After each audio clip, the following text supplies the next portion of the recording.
Sabi sa Ecclesiastes 8 verses 11 to 12, when a crime is not punished quickly, people feel it is safe to do wrong.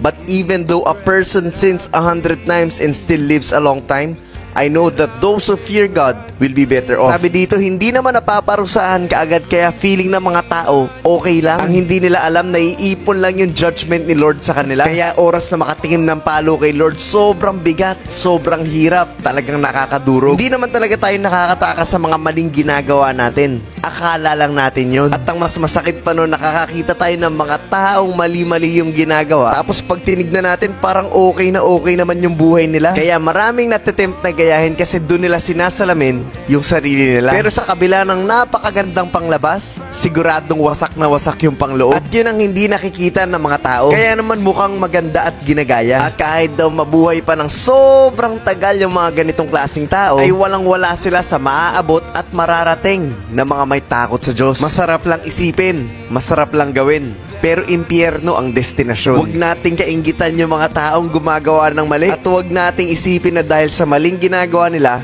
ay umaasenso sila. Pag bumagsak ang isang taong walang takot sa Diyos, baon talaga. Kaya kung ginagaya mo yung pamamaraan nila, siguradong magagaya mo din yung pagbagsak nila. Because true success, peace, and purpose in life only belongs to Jesus Christ. Sana po ay malinaw ang mensahe ng video na to.